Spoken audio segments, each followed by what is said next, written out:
The cold finds you first in a cemetery at 2 in the morning. Not the kind of cold that makes you shiver.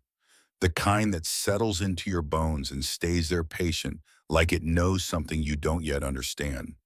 The October wind moves through Cedar Hill Cemetery, the way water moves through stone, slow and certain carving, everything it touches into something smaller.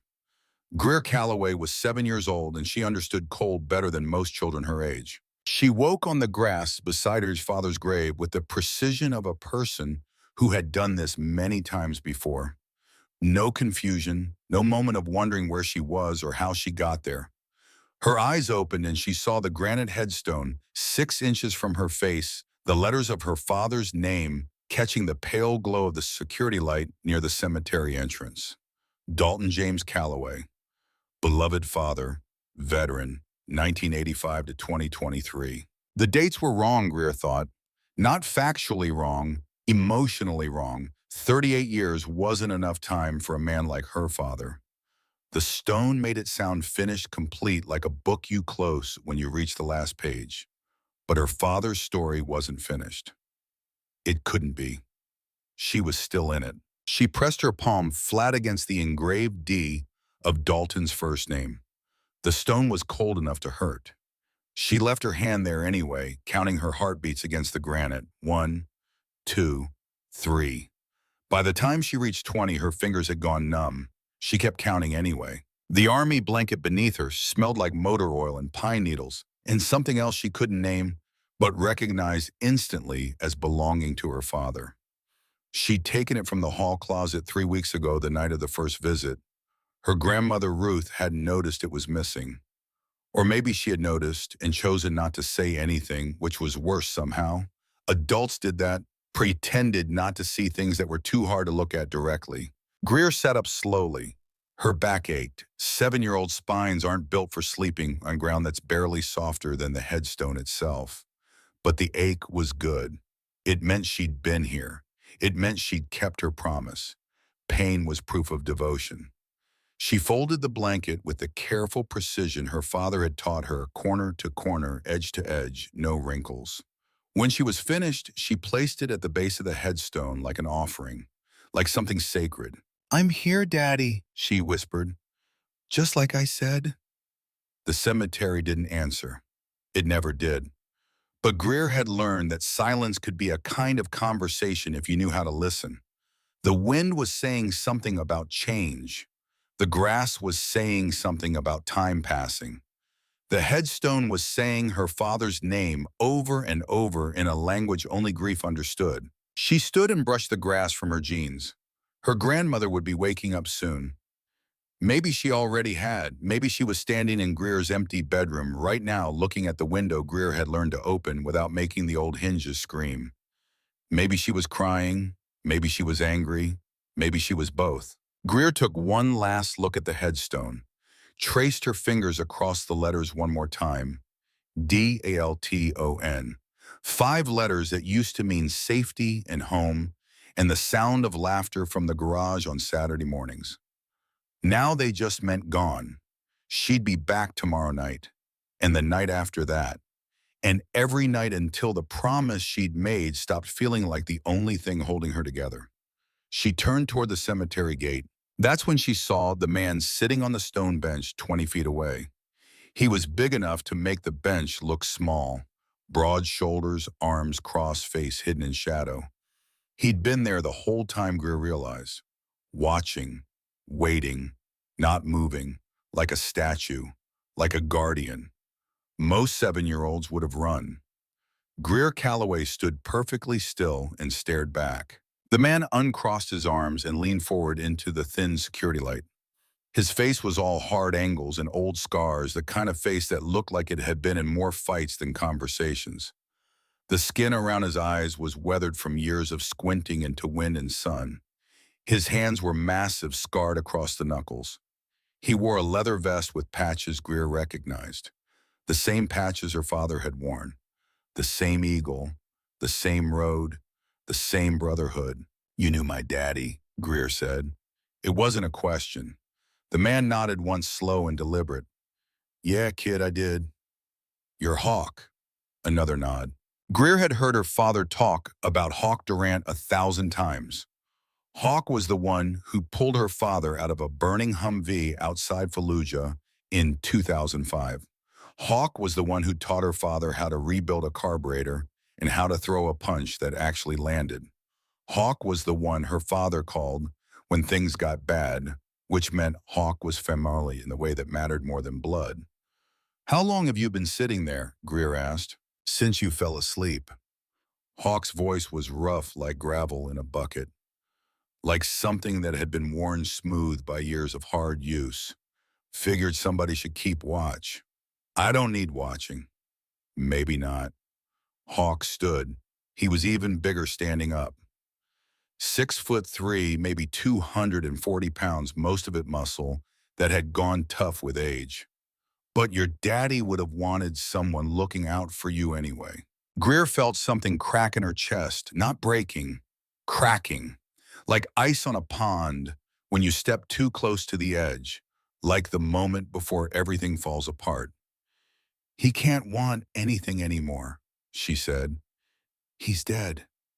The words tasted like metal in her mouth, like blood, like truth that cuts on the way out. Hawk was quiet for a long moment. Then he walked toward her, each step deliberate, giving her time to run if she wanted to. He stopped 3 feet away and crouched down so they were eye to eye. Up close, Greer could see the tattoos on his forearms. Names, dates, a list of people who weren't here anymore. "This ain't the first time you've been here at night, is it?" Greer looked at the grass around her father's grave. Hawk followed her gaze. Even in the dim light you could see it. The grass was flattened in the shape of a small body. Not from one night, from many nights. The blades had given up, trying to stand back up. They knew when they were beaten. 3 weeks, Hawk said quietly. Maybe longer. Greer said nothing. Silence was safer than words. "Does your grandmother know?" "She knows I leave. She doesn't know where I go." Greer met his eyes. "If you tell her, I'll just find another way." Hawk studied her face. Greer could see him doing the math, trying to figure out what kind of 7-year sneaks out of her house every night to sleep in a cemetery. Trying to figure out if she was broken or just bent. Trying to decide if this was grief or something darker. "Why?" he asked. "Because I promised him I'd always be here." Greer's voice didn't shake. 7 years old and her voice was steady as stone. "He promised me he'd always be here too. He's keeping his promise. So I'm keeping mine." Hawk's expression didn't change, but something shifted behind his eyes. Something that looked like understanding or maybe just grief recognizing itself in a smaller package. "You can't tell Grandma Ruth," Greer said. "Please."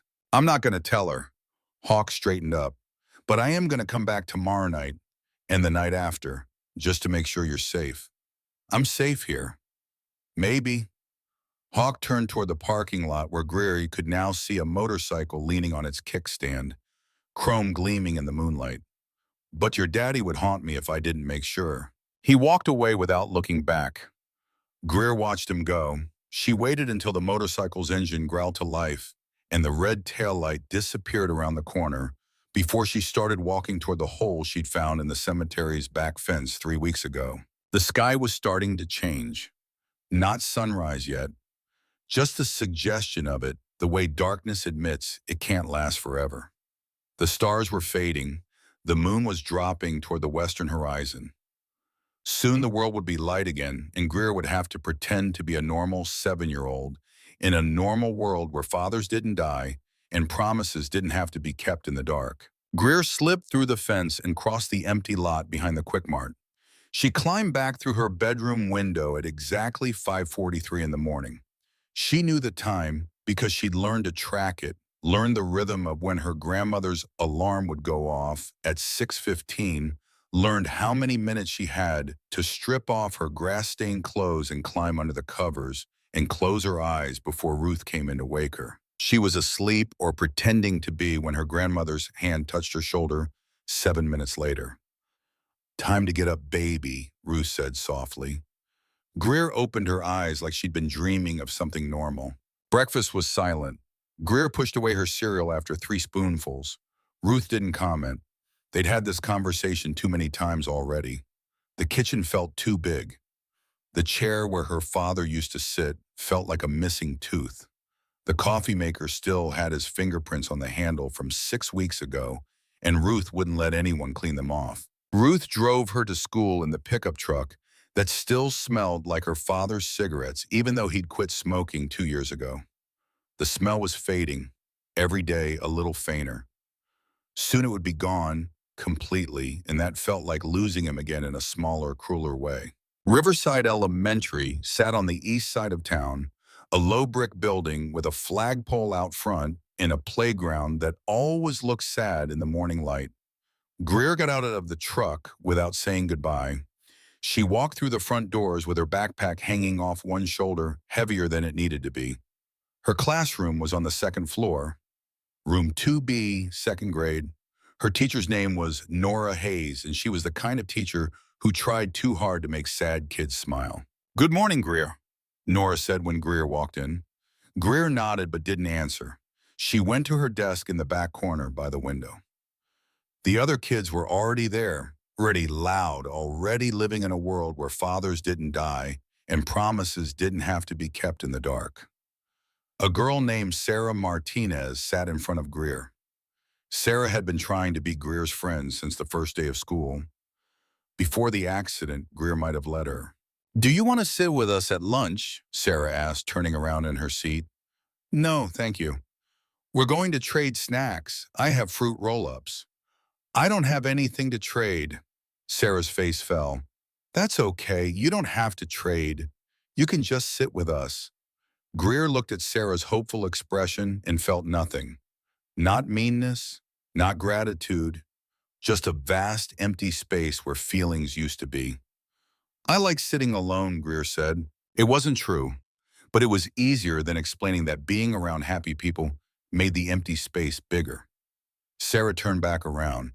Greer opened her notebook and started drawing. She'd been drawing the same thing for 3 weeks. The cemetery, the headstone, the outline of her own small body curled beside it. She drew it over and over, like if she could get the proportions exactly right, she could understand why it was the only place she didn't feel like she was disappearing. Nora Hayes started the morning lesson. Something about multiplication tables. Greer copied the numbers into her notebook without thinking about them. Math was easy. Math had rules that didn't change. If you followed the rules, you got the right answer every time. She wished grief worked like math. Halfway through the lesson, Greer's eyes started to close. She caught herself jerked awake, focused on the board. 5 minutes later, it happened again. The third time she gave up fighting it. She put her head down on her desk and let the exhaustion take her. She dreamed about her father. Not the father in the hospital bed at the end. The real father. The one who taught her how to ride a bike in the Safeway parking lot on Sunday mornings when the store was closed. The one who'd let her help rebuild engines in the garage behind their house, her tiny hands holding wrenches bigger than her forearms, while he guided her through the steps with infinite patience. The one who'd called her Little Hawk because she was always watching, always paying attention, always seeing things other people missed. In the dream, he was teaching her how to change oil. His hands were black with grease. He was smiling. He was alive. "Wake up, Greer." Nora's hand was on her shoulder. Gentle. Too gentle. The classroom was empty. Everyone had gone to recess. "I'm sorry," Greer said automatically. "You don't have to apologize." Nora pulled up a chair and sat down beside the desk. "But I am worried about you." "I'm fine. You've fallen asleep in class 4 times this week." "I'm just tired." "Are you sleeping at home?" The question was casual, but Greer heard the weight underneath it. Adults always thought they were being subtle. They never were. "Yes," Greer lied. Nora didn't believe her. Greer could see it in the way her teacher's mouth tightened at the corners. But what was Nora going to do? Call Ruth? Ruth already knew Greer wasn't sleeping. Calling wouldn't change anything. "If something's wrong at home," Nora started. "Nothing's wrong. You can talk to me. You know that, right?" Greer looked at her teacher's kind, useless face. What was she supposed to say? That she was spending every night in a cemetery? because it was the only place that made sense anymore. That she was 7 years old and already understood that some promises matter more than being warm or rested or safe. Can I go to recess now? Greer asked. Nora hesitated, then nodded. Yes, but Greer, if you need help, please ask for it. Greer picked up her backpack and walked out. At recess, Greer sat alone under the oak tree drawing. Sarah waved from the swings. Greer didn't wave back. She didn't hear the two boys until they were standing right beside her. What are you drawing? One of them asked. His name was Connor something. He was in third grade and mean in the casual way kids are mean when they haven't learned consequences yet. Nothing, Greer said. Connor grabbed the notebook before she could stop him. He looked at the drawing. His friend, a kid named Tyler, looked over his shoulder. Why are you always drawing graveyards? Tyler asked. Give it back. Is this about your dad? Connor's voice had that mocking edge that kids use when they've found something that hurts. My mom said your dad was a biker. She said bikers are dangerous. Greer stood up. She was smaller than both of them, but she didn't care. Your mom doesn't know anything about my dad. She said he probably died doing something stupid. Bikers always do. Something white-hot flashed behind Greer's eyes. She'd never hit anyone before, never even wanted to, but in that moment she understood why people made fists. My dad was a hero, she said. Each word came out sharp enough to cut. He saved people. He got a Purple Heart for saving his whole squad in Iraq. He fixed people's cars for free when they couldn't afford a mechanic. He coached baseball for 3 years because the regular coach said girls couldn't play. He donated blood 47 times because he said, if you can help, you should help. Connor took a step back. Tyler dropped his eyes. Your mom doesn't know him, Greer continued. Nobody in this stupid town knew him. They just saw his jacket and decided that's all he was. But they were wrong, and you're wrong. She grabbed her notebook out of Connor's hands. Stay away from me, she said. She walked away before they could respond, before the tears burning behind her eyes could escape and make her look weak. She spent the rest of recess sitting in the bathroom, counting the tiles on the floor, and trying to remember what her father's voice sounded like when he laughed. By the time school ended, Greer had made a decision. Ruth picked her up in the truck. They drove home in silence. Greer went straight to her room and closed the door. She sat on her bed and stared at the wall where a poster of the solar system hung, left over from when she used to care about things like planets and stars. Her father had put that poster up. He'd stood on her desk chair to reach the right spot, and when he'd gotten down, he'd said, You're going to do big things someday, little hawk. Bigger than this town. Bigger than me. She'd believed him then. She wasn't sure what she believed now. Greer opened her closet and pulled out the shoebox she kept on the top shelf. Inside was everything important. Her father's dog tags, a photo of the two of them at her 6th birthday party, both of them covered in chocolate cake and laughing, a Purple Heart medal in a small velvet case, and a sealed envelope with her name written on the front in her father's handwriting. Ruth had given it to her the day after the funeral. Your daddy wanted you to have this, she'd said. He wrote it a year ago after his friend Tommy's accident. Just in case. Just in case he died. Greer had been carrying the letter around for 3 weeks. She took it everywhere, to school, to the cemetery, but she hadn't opened it yet. She wasn't sure she could survive reading it. She put the letter back in the shoebox and closed the lid. Then she took out the dog tags and slipped them over her head. The metal was cold against her chest. It felt like her father's hand on her shoulder. It felt like proof he'd been real. That night, Ruth sat Greer down at the kitchen table after a dinner neither of them ate. We need to talk about what's happening, Ruth said. Nothing's happening. Your teacher called. She's worried. I'm fine. You're not fine, Ruth's voice cracked, and I don't know how to help you. Greer looked at her grandmother and saw the same exhaustion she felt reflected back. Ruth had lost her son. She was 64 years old and suddenly responsible for raising a grieving 7-year-old on a fixed income and a heart that had broken too many times to count. I'm sorry, Greer said quietly. Don't apologize. Just talk to me. Tell me what you need. What did she need? She needed her father back. She needed the world to make sense again.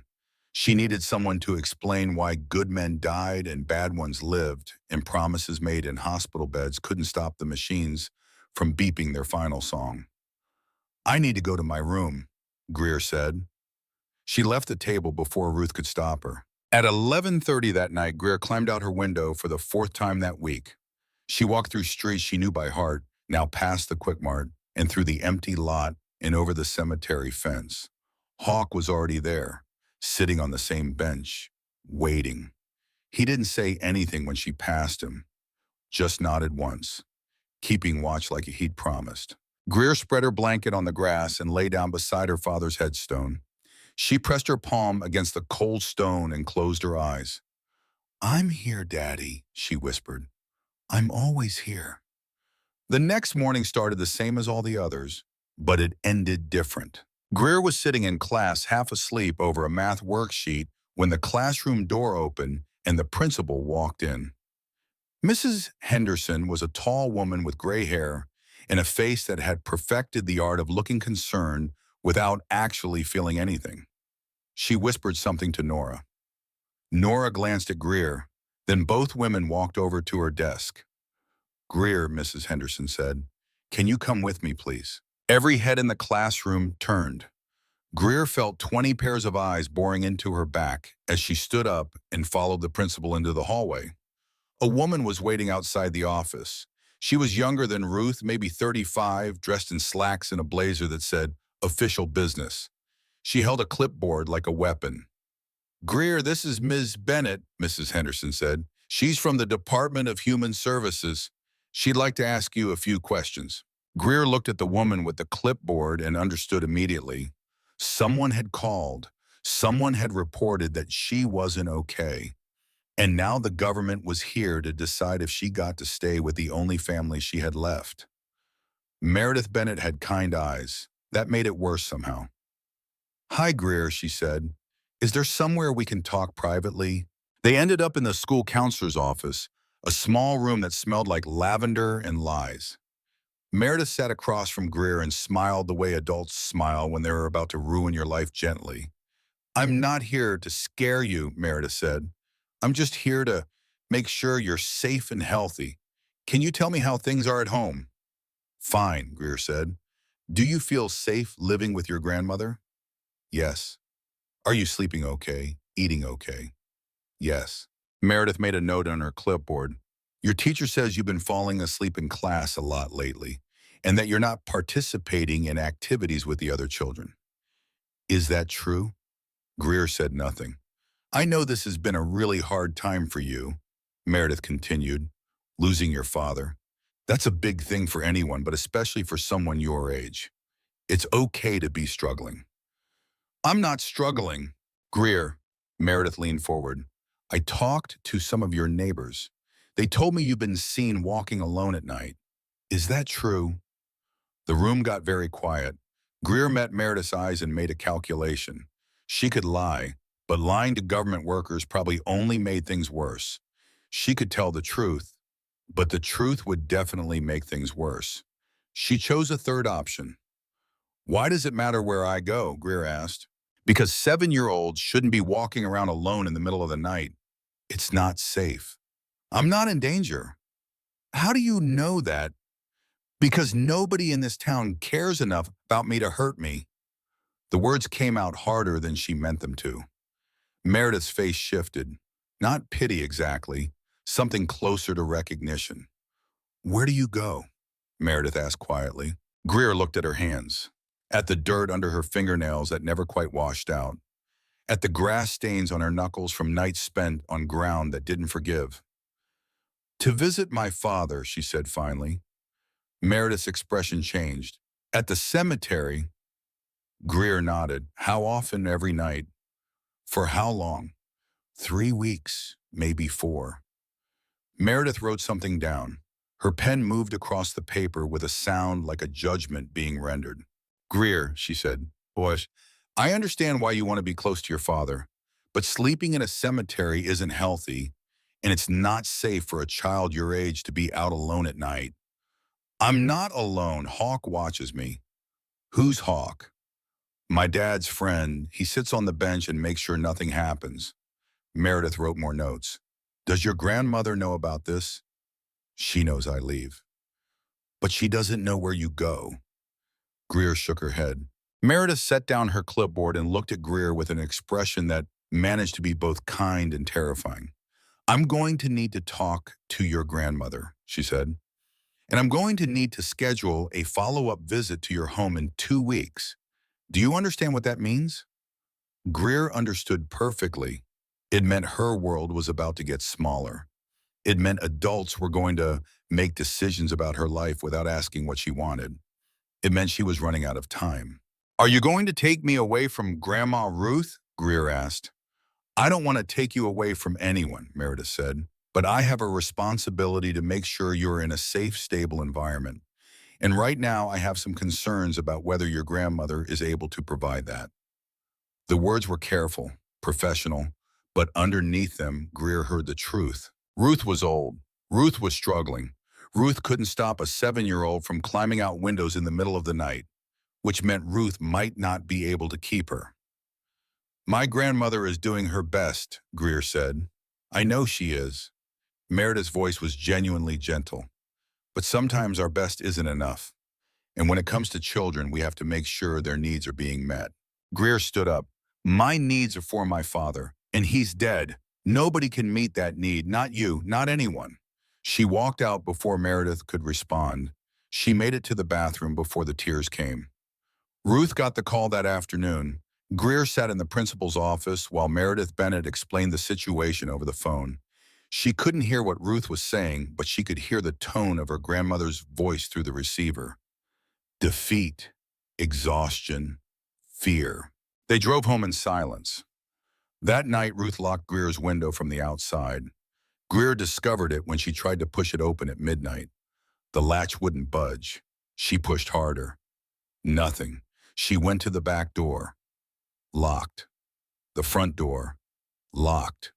Ruth had made her choice. She was choosing safety over promises, choosing sleep over vigils, choosing what made sense to adults over what mattered to a 7-year-old whose world had ended in a hospital room 6 weeks ago. Greer sat on her bed and stared at the locked window. For the first time since her father died, she felt truly alone. She didn't sleep that night. She sat awake in the dark, knowing that somewhere across town her father's grave was empty. No blanket, no hand on cold stone, no one keeping watch. She'd broken her promise. The next morning, Greer didn't speak. Not to Ruth, not at school, not to anyone. She sat at her desk and stared at nothing and felt the silence growing inside her like ice. At lunch, Sarah Martinez tried again. Somebody moment. Do you want to sit with us? Greer looked at Sarah's hopeful face and felt something crack deeper. No, she said. I want everyone to leave me alone. Sarah's face crumpled. She walked away. Greer watched her go and felt nothing. That's how you knew you were broken, she thought, when you could hurt people and not even feel bad about it. The day dragged. When Ruth picked her up, Greer climbed into the truck and buckled her seatbelt and prepared for another lecture about safety, instability, and all the words adults use when they meant control. But Ruth didn't lecture her. She just drove. Where are we going? Greer asked. To see someone who might be able to help. They pulled up outside a garage on the east side of town. The sign above the door said Durant's Auto Repair in faded letters. 3 motorcycles sat in the parking lot, chrome gleaming in the afternoon sun. Greer recognized one of them. Hawk was under the hood of a pickup truck when they walked in. He straightened up when he saw them wiping his hands on a rag that looked like it had been white sometime in the previous century. Ruth, he said, then his eyes moved to Greer. Little Hawk. We need to talk, Ruth said. They ended up in Hawk's office, a cluttered room with walls covered in photos of motorcycles and men who looked like they'd seen too much and survived anyway. Greer sat in a chair that was too big for her while Ruth explained everything. The cemetery, the locked windows, Meredith Bennett's visit, the 2-week deadline. Hawk listened without interrupting. When Ruth finished, he looked at Greer. You know you can't keep doing this, he said. I know. Greer's voice was flat. But you're going to try anyway, aren't you? Greer met his eyes. Yes.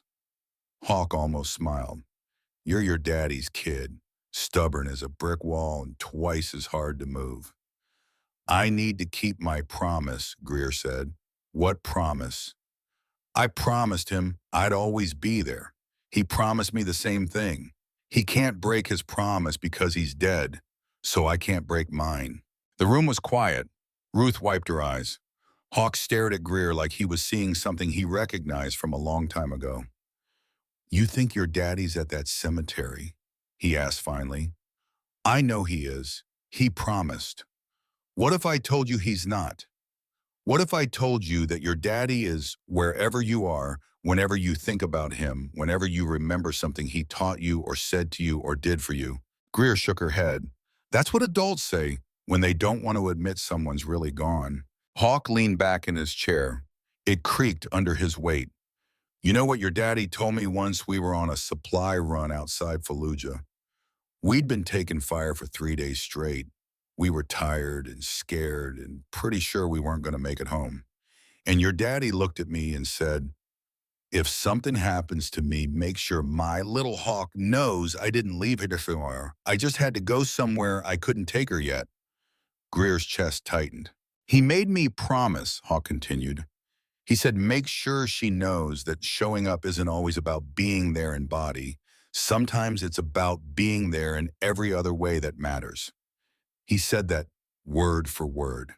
Greer looked down at her hands, at the dog tags hanging around her neck under her shirt.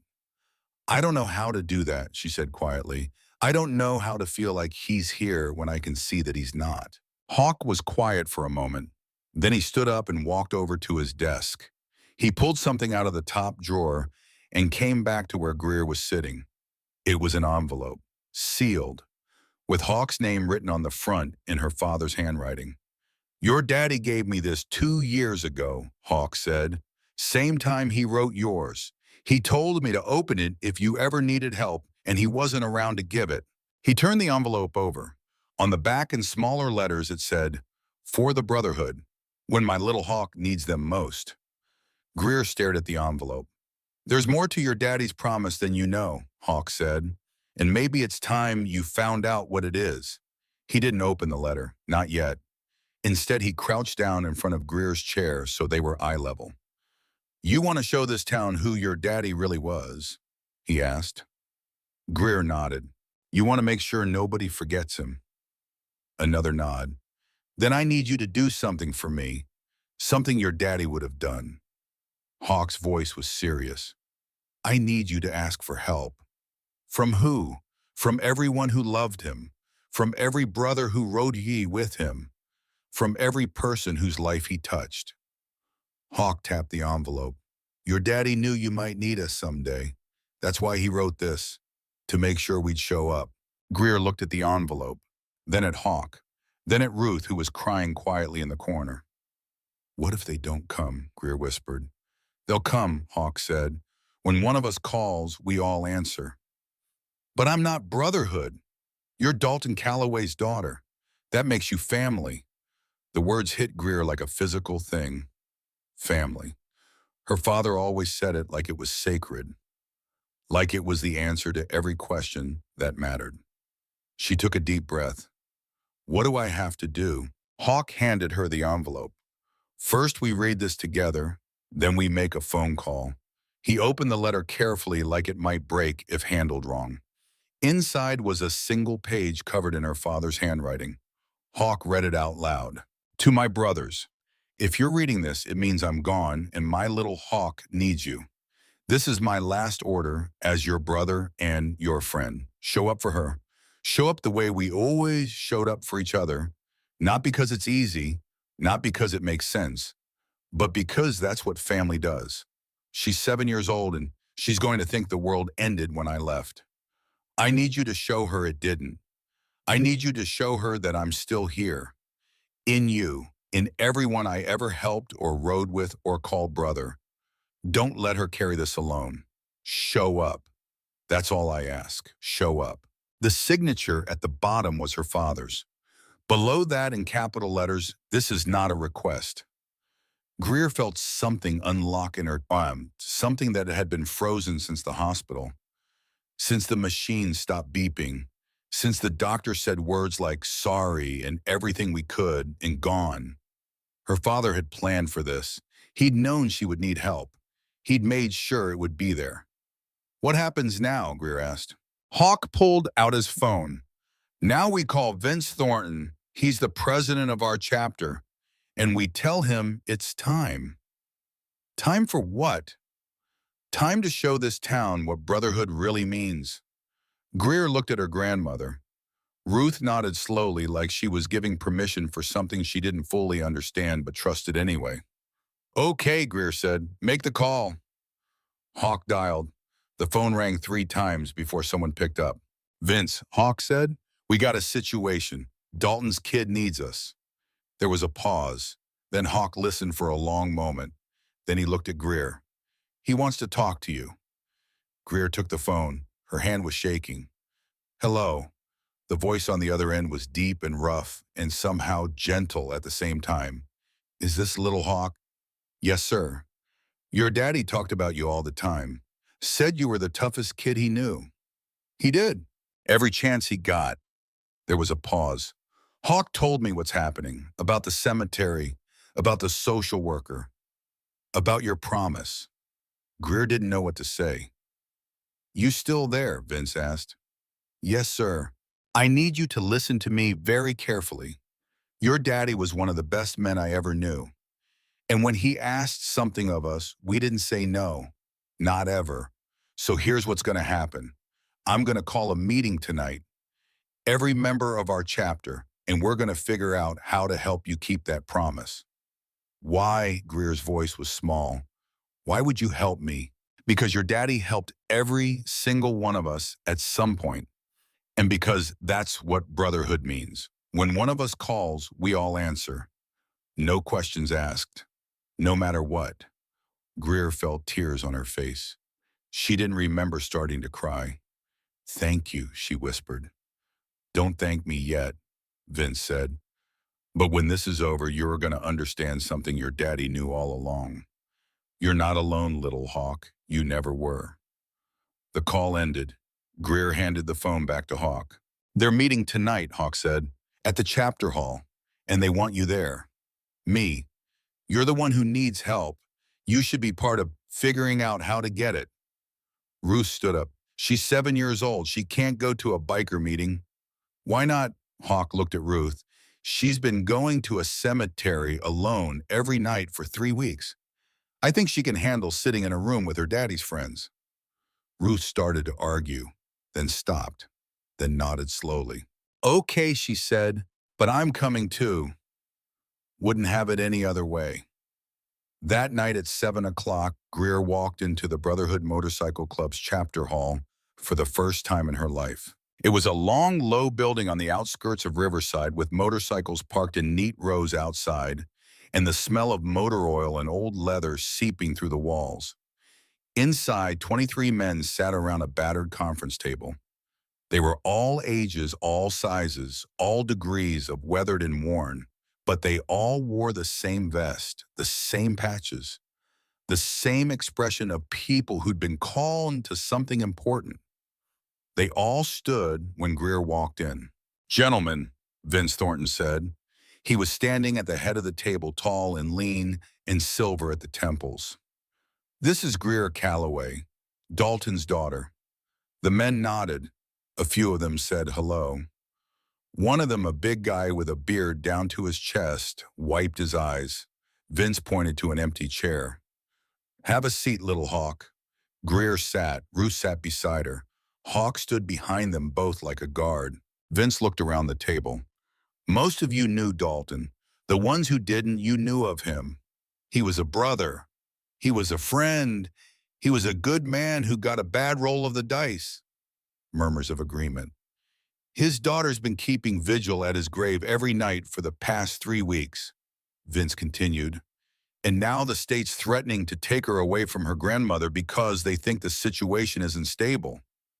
The murmurs turned angry. So here's the question, Vince said. What are we going to do about it?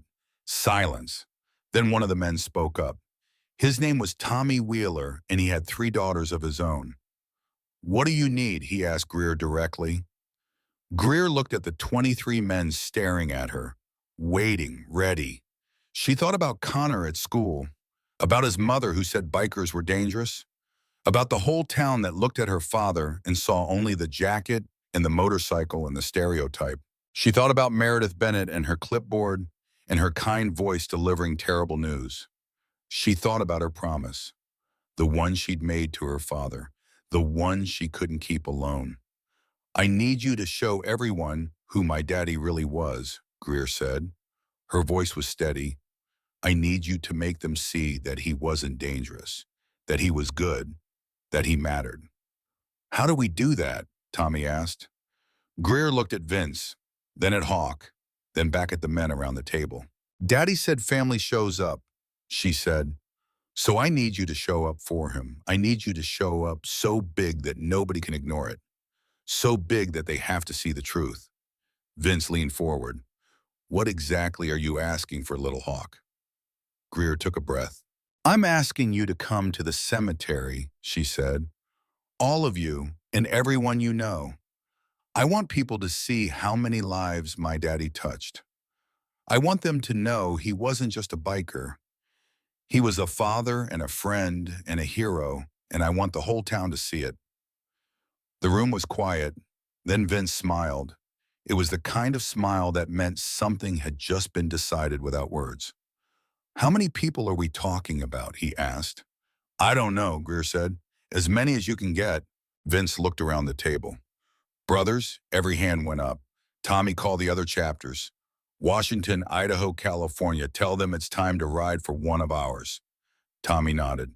"Marcus handle logistics. We're going to need parking routes, timing." Another nod. "And somebody get me the sheriff's number. We're going to do this right." Vince turned back to Greer. "When do you want this to happen?" Greer thought about Meredith Bennett's 2-week deadline, about the follow-up visit that would decide whether she got to stay with Ruth or got shipped off to strangers who didn't understand what promises meant. 2 weeks, she said, before the social worker comes back. 2 weeks, Vince repeated. He looked at his men. "That's enough time. We can make this happen." One of the younger members raised his hand. "With all due respect, this is a lot to ask, coordinating multiple chapters on short notice. The cost alone." "Are you seriously asking about cost?" Tommy's voice cut through the room like a blade. "This is Dalton's kid. I'm just saying it's complicated." "Then we'll uncomplicate it." Vince's tone left no room for argument. "Dalton showed up for every single one of us at some point. He covered shifts when my kid was in the hospital. He rebuilt Tommy's bike after the accident. He helped Marcus stay sober when nobody else believed in him. So when his daughter asks for help, we don't talk about complications. We talk about solutions." The young member looked down. "Yes, sir." Vince turned to Greer. "Anything else you need from us?" Greer thought about it. Then she reached into her backpack and pulled out the sealed envelope with her name on it.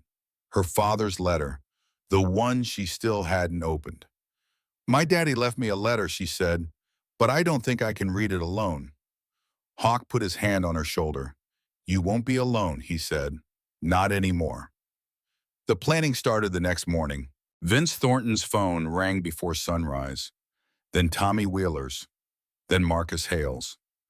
By 6 a.m., the Brotherhood phone tree had reached 14 states and 47 chapters. The message was simple and identical every time. "Dalton Calloway's daughter needs us. Ride for Riverside. November 18th. No excuses." Greer didn't sleep that night.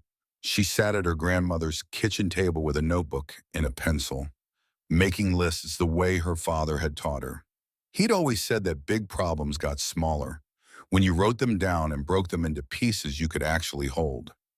At 7:15, Hawk's truck pulled into the driveway. Ruth answered the door in her bathrobe, surprised. "It's early." "Kid called me," Hawk said. "Said she needed help with something." Ruth looked at Greer, who was already putting on her shoes. "I need to go to the chapter hall," Greer said. "They're planning today, and I should be there." "Greer, you have school." "School can wait. This can't. Ruth started to argue. Then she saw the expression on her granddaughter's face. The same expression Dalton used to get when he'd made up his mind about something. Immovable. Final. One day, Ruth said, "That's all you get." "Thank you, Grandma." Greer climbed into Hawk's truck, and they drove across town in the early light. The chapter hall looked different in daylight, smaller, more ordinary, like a place where ordinary men gathered to talk about ordinary things. But the men inside weren't ordinary. Vince was already there, sitting at the long table with maps spread out in front of him. Tommy Wheeler sat beside him, a laptop open, fingers moving across the keyboard. Three other members Greer didn't know stood around a whiteboard covered in numbers and roads and timelines. They all looked up when she walked in. "Little Hawk," Vince said. "Right on time." Greer walked to the table and set down her notebook. She opened it to the first page where she'd written in careful block letters, "Things we need to do." "I made a list," she said. "C'est good." The men looked at each other, then Tommy smiled. "Let's hear it." Greer read from her notebook. "First, we need to tell the sheriff. If we don't, he'll think we're doing something bad and he might stop us." Vince nodded. "Already on my list." "Second, we need to make sure people understand why this is happening. They need to know about my dad. Not just that he was a biker. Everything else." "How do we do that?" Tommy asked. Greer had thought about this all night. "We make a video about Daddy's life, the real stuff, the VA visits and the baseball coaching and the blood donations. Everything that proves he was good." Tommy leaned back in his chair. "That's actually brilliant. We put it online, it spreads before the gathering even happens." Third, Greer continued, "We need to invite the social worker, Miss Bennett. If she sees everyone who cared about Daddy, she'll understand that Grandma Ruth and I are not alone." Vince wrote something down. "Smart. What else?" "We need to do this right. Daddy always said, if you're going to do something, do it so well that nobody can criticize how you did it. So we need permits and organization, and we need to make sure nothing goes wrong." The men were quiet. Then Vince stood up and walked around the table to where Greer was standing. "How old are you again?" he asked. "7. "You sure about that? Because you're running this operation better than half the officers I've worked with." Greer felt her face get hot. "I'm just doing what Daddy would do." "That's exactly right," Vince said. "And that's exactly why this is going to work." They spent the next 3 hours planning. Greer sat at the table with men 3 times her age and contributed to every decision. Routes, timing, messaging, logistics. When someone suggested something that didn't fit with how her father would have wanted it, she said so, and they listened. At 11 o'clock, Vince's phone rang. He answered, "Listen," then looked at Greer. "That was the Spokane chapter president," he said. "They're in. 23 bikes confirmed." "How many total so far?" Greer asked. Tommy checked his laptop. "Counting us, in Spokane 47 confirmed. But I've got callbacks coming from Portland, Boise, Sacramento, and Seattle. Could be a lot more." "How many is a lot?" If everybody says yes, Tommy did the math in his head. "We're looking at maybe 200 bikes." Greer thought about 200 motorcycles rolling into Riverside. 200 people who cared enough about her father to ride for hours just to stand at his grave. It felt impossible. It felt necessary. "What's next on your list?" Vince asked. Greer looked at her notebook. "The sheriff." Vince checked his watch. "His office opens at noon. We could go now." "Can I come, Mom?" "It's your show, Little Hawk. We're just helping you run it." They drove to the sheriff's station in Vince's truck. Greer sat between Vince and Hawk, her notebook on her lap, practicing what she was going to say. Sheriff Boone Donovan's office was on the second floor of the county building, a gray concrete structure that looked like it had been built to withstand a siege. The receptionist looked up when they walked in. "Can I help you?" "We need to see the sheriff," Vince said. "It's about a community event." "Do you have an appointment?" "No, ma'am, but it's important." The receptionist looked at Greer, then at the 2 large men in leather vests flanking her. She picked up her phone. 5 minutes later, they were sitting in Sheriff Donovan's office. Boone Donovan was 48 years old and built like a man who'd spent his entire life doing hard things the hard way. He had gray at his temples and lines around his eyes that came from squinting at problems that didn't have easy answers. He looked at Vince, then at Hawk, then his gaze settled on Greer. "What's this about?" he asked. Vince started to speak, but Greer cut him off. "I need to talk to you," she said. "Please." Boone's expression shifted slightly. "Okay, talk." Greer opened her notebook. "My name is Greer Calloway. My father was Dalton Calloway. He died 6 weeks ago in an accident on Highway 93. "I remember," Boone said quietly. "I'm sorry for your loss." "Thank you." Greer took a breath. "In 2 weeks on November 18th, people are coming to Riverside to honor my father's memory. A lot of people, maybe 200, maybe more. They're all members of the Brotherhood motorcycle club from different states. They're coming to show respect and to help me and my grandmother." Boone leaned forward. 200 motorcycles in Riverside. "Yes, sir. That's a lot of bikes." "I know. That's why we're telling you now. We want to do this right. We want permits if we need them. We want to work with you so there's no problems." Boone looked at Vince. "This is what the phone call was about." "Yes, sir," Vince said. "We're not trying to cause trouble. We're trying to honor one of our fallen brothers and support his family. We'll follow whatever rules you need us to follow." Boone was quiet for the moment. He drummed his fingers on the desk. Greer could see him thinking, calculating, deciding. "I can't authorize this," he said finally. "Town council will never approve it." The room went cold. Greer felt something crack inside her chest. This was it. The moment where the adults said no, where her plan fell apart, where she lost. But she'd come this far. She reached into her backpack and pulled out the Purple Heart medal in its velvet case. She set it on the sheriff's desk. "My daddy saved Officer Martinez's life," Greer said quietly. 5 years ago, on River Road. He pulled him out of a burning car when nobody else could get close." Boone stared at the medal. "You owe him," Greer continued. "The whole town owes him. And you never thanked him. You never even told anyone what he did, because he was a biker and you were ashamed to admit he was a hero." The silence in the room was absolute. Boone's face had gone very still. He picked up the Purple Heart, turned it over in his hands, set it down gently. "You're right," he said. His voice was rough. "I do owe him." He stood up and walked to the window overlooking Main Street, looked out at the town for a long moment. Then he turned around. "Your father was a good man," he said. "Better than this town deserved.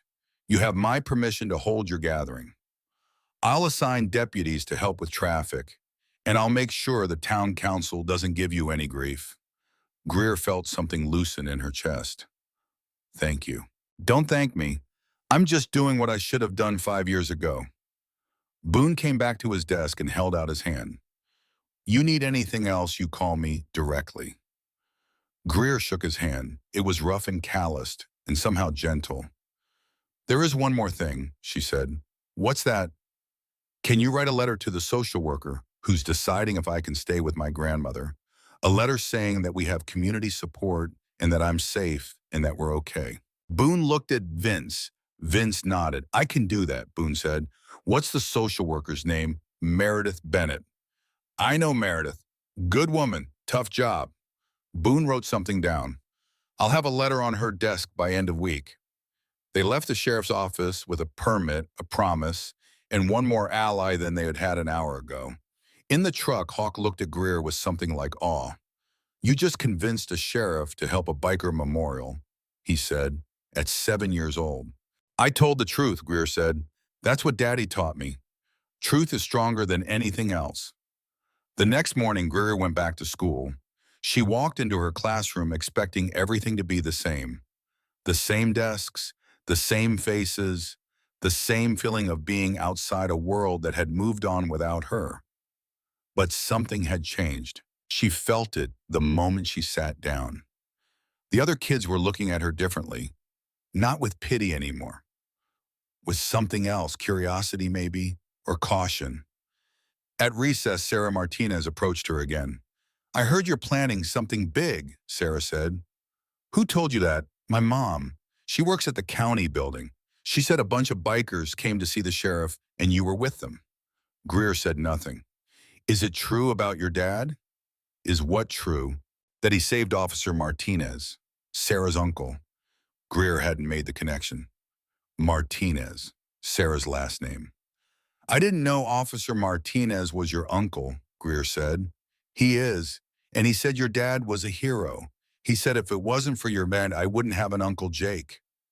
Sarah sat down on the grass next to Greer.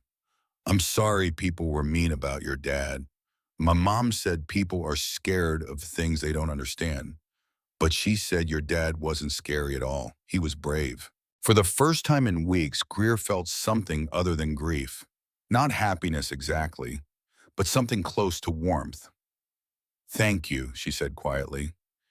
Do you want to eat lunch together? Sarah asked. For real this time. Greer thought about it, about letting someone in, about trying to be normal again. Okay, she said, but normal didn't last long. At 1 o'clock, the principal's voice came over the intercom. Ms. Hayes, please send Greer Calloway to the office. The classroom went silent. Greer felt every eye on her back as she stood up and walked out. Mrs. Henderson was waiting in her office. So were 3 other people. Parents, Greer realized. 2 women and a man all dressed like they'd come from somewhere important. Greer, please sit down, Mrs. Henderson said. Greer sat. These are some concerned parents, the principal continued. They wanted to talk to you about something that's come to their attention. One of the women leaned forward. Her name tag said Rebecca Morrison, Connor's mother. Greer, we heard that you're organizing some kind of motorcycle rally, she said. Is that true? It's not a rally, it's a memorial service for my father. With hundreds of bikers, with people who knew my father and want to honor him. The other woman spoke up. We're concerned about the message this sends to the children. Riverside is a safe, family-friendly town. Having hundreds of motorcycle gang members descend on our community. They're not a gang, Grigotter interrupted. They're a club, and they're not dangerous. That's not what the news says about motorcycle clubs. The news is wrong. Rebecca Morrison's expression hardened. Young lady, I don't think you understand the situation. We're trying to protect this community, and frankly, we're concerned about whether you should even be in school right now. What does that mean? It means we've heard about your behavior, sneaking out at night, falling asleep in class, refusing to participate, and now you're bringing hundreds of potentially dangerous individuals into our town. Rebecca looked at Mrs. Henderson. We think Greer needs a psychological evaluation before she's allowed to continue attending. The room went very quiet. Greer felt something cold settle in her stomach. They were trying to take school away too. First her nightly vigils, then maybe her grandmother. Now school. They were taking everything piece by piece. My father wasn't dangerous, Greer said. Her voice was steady, but there was steel underneath it. He was a veteran. He served 3 tours in Iraq. He got a Purple Heart for saving his whole squad outside Fallujah. He came home and he helped people. He fixed their cars for free when they couldn't afford a mechanic. He donated blood 47 times. He saved Officer Martinez's life when no one else could. He coached girls baseball because the regular coach said girls didn't belong on the field. He visited veterans at the VA hospital twice a month. He was a good man. She reached into her backpack and pulled out the Purple Heart medal in its velvet case. She set it on the principal's desk. This is what the United States Army gave him for being brave, for being a hero. Greer looked at each parent in turn. What did any of you ever do that was half as brave as what my father did every single day? Rebecca Morrison's face flushed. That's beside the point. No, it's exactly the point. Greer stood up. You're scared of people you don't know.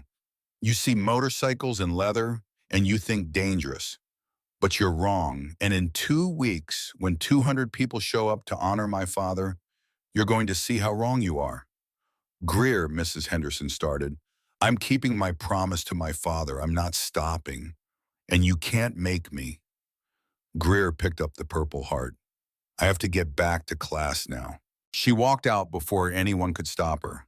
She made it halfway down the hall before her hands started shaking. She made it to the bathroom before the tears came. She locked herself in a stall and cried as quietly as she could, pressing her fist against her mouth to keep the sound inside. When she finally emerged, Nora Hayes was waiting outside. Are you okay? Her teacher asked. No, Greer said honestly. Those parents were out of line. I know. For what it's worth, I think what you're doing is brave. Nora crouched down. Your father would be proud. Greer wiped her eyes. How do you know? Because I knew him. He brought you to parent-teacher conferences every semester. He always sat in the tiny chairs and asked questions about your progress, and he always made sure you knew he was proud of you. Nora smiled. He talked about you constantly. Little Hawk this and Little Hawk that. You were his whole world. Something in Greer's chest cracked open. I miss him so much. I know, sweetheart. I know. Greer cried again, but this time it was different. Not the desperate, choking tears of earlier. Just the steady, necessary tears of grief that had nowhere else to go. When she was done, Nora handed her a tissue. Let's get you back to class, she said. And Greer, whatever those parents said, ignore them. You keep doing what you're doing. Keep honoring your father. The right people will see it for what it is. That night, Greer sat at her grandmother's computer and opened a video editing program her father had installed months ago. He'd been teaching her how to use it, showing her how to cut clips and add music and make something coherent out of scattered pieces. She'd been a slow learner then, frustrated by the complicated interface. She learned fast now. Grief was an excellent teacher. She spent 4 hours collecting footage, photos from her father's phone that Ruth had transferred to the computer, videos from birthday parties and baseball games and random Tuesday afternoons, newspaper articles about the VA visits and the blood donations and Officer Martinez's rescue. She found a video her father had taken of the two of them 2 weeks before he died. They were in the garage working on her bike. Her father's voice came through the speakers, warm and alive and impossible. Okay, little Hawk, hand me the wrench. The small one, that's right.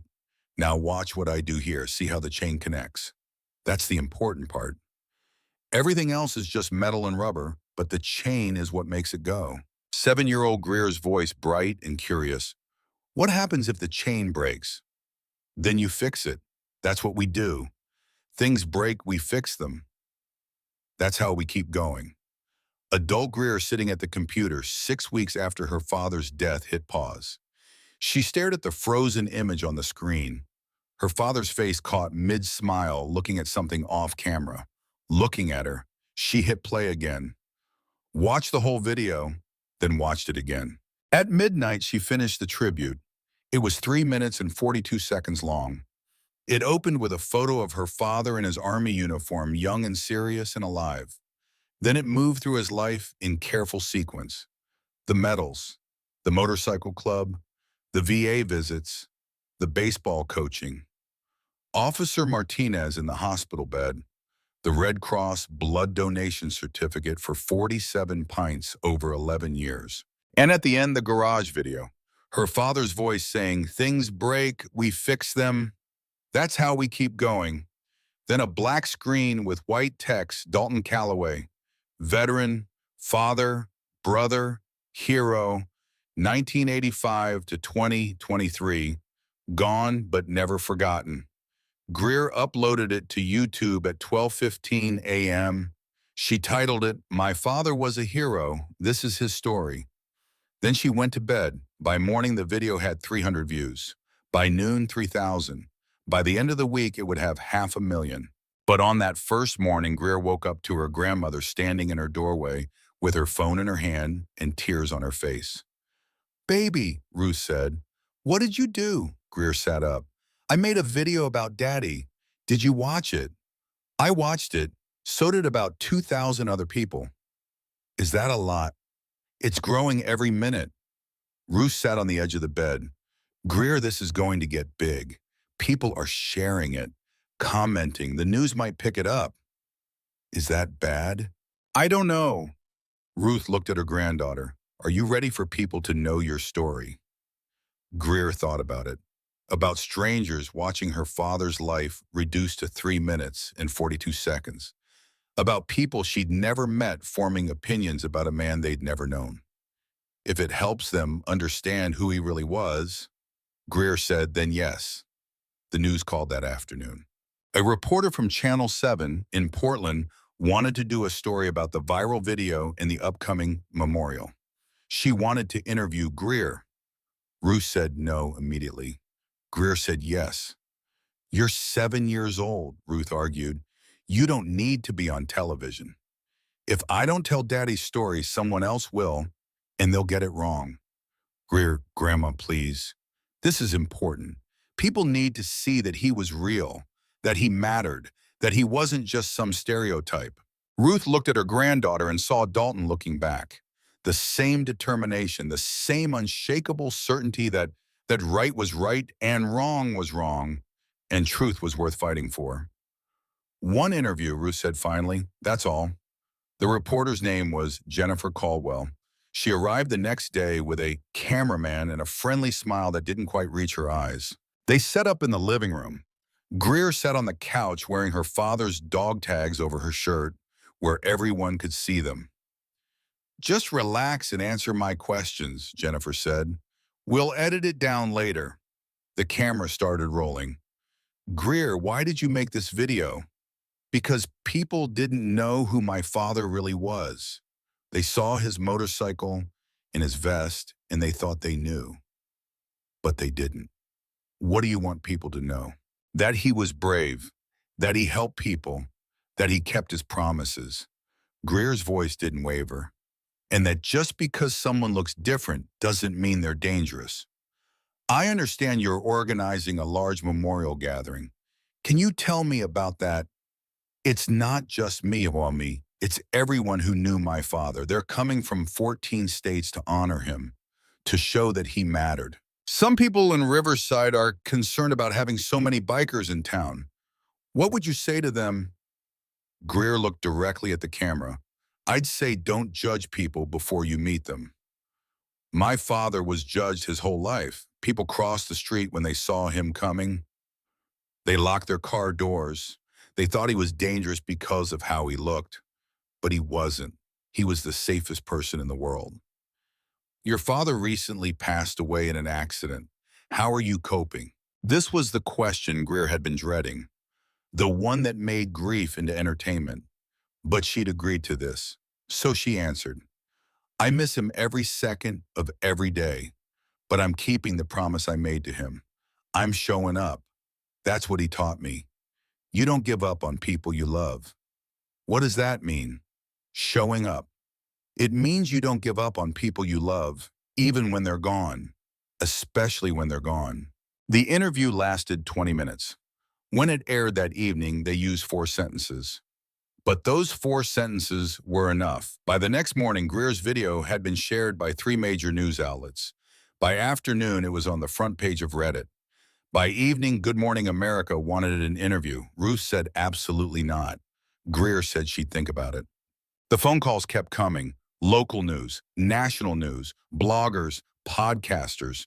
Everyone wanted to talk to the 7-year-old girl who'd made a viral video about her biker father. Greer did 3 more interviews. Then she stopped. Why? Vince asked when she told him. Because it's not about me, Greer said. It's about Daddy and the memorial. Everything else is just noise. But the noise had consequences. Some of them good. The video brought in more pledges from Brotherhood chapters. The confirmed count went from 200 to 400 to 600 bikes, some of them bad. The hateful comments started appearing online. People who said Greer was being exploited. People who said bikers were dangerous regardless of what some kids said. People who said she should be taken away from her grandmother for being put in the public eye. Greer read them all, every single one. Hawk found her crying over the computer one night. You got to stop reading that stuff, he said. I can't. I need to know what people are saying. Why? Because if I know what they're saying, I can prove them wrong. You can't change everyone's mind, little Hawk. I can try. Hawk pulled up a chair. Your daddy used to say something. You know what it was? Greer shook her head. He said you can't control what people think. You can only control what you do. So do right and let them figure it out. What if they never figure it out? Then that's on them, not you. Greer wiped her eyes. I thought it would be easier after the video, after the interviews. I thought people would understand. Some do, some don't. That's how the world works. It's not fair. No, Hawk agreed. It's not. They sat in silence for a moment. Then Greer closed the laptop. How many bikes now? She asked. Last count, 743 confirmed. Could hit 1,000 by end of week. 1,000 motorcycles. 1,000 people who cared enough to ride for a man they'd known, or a cause they believed in, or simply because someone asked and you don't say no when family calls. Hawk, yeah. What if something goes wrong? What if people get hurt, or there's an accident, or the town turns against us, or then we handle it. Same as your daddy would have handled it. We show up, we do right, and we trust that's enough. Is it enough? It's going to have to be. The first major breakdown came 9 days before the memorial. Greer had been holding it together through sheer force of will, through the interviews and the planning meetings, and the constant pressure of knowing that hundreds of people were counting on her to lead something she barely understood herself. But on that night, something cracked. She went to the cemetery like always. Hawk was there like always, sitting on his bench, keeping watch. But this time, when Greer spread her blanket on the grass, she couldn't lie down. She sat with her back against the headstone and stared at nothing. I'm scared, she said out loud. Hawk didn't move from his bench. Of what? Everything. What if nobody comes? What if they come and it doesn't matter? What if Ms. Bennett still takes me away? What if Grandma Ruth can't handle this? What if I'm asking too much?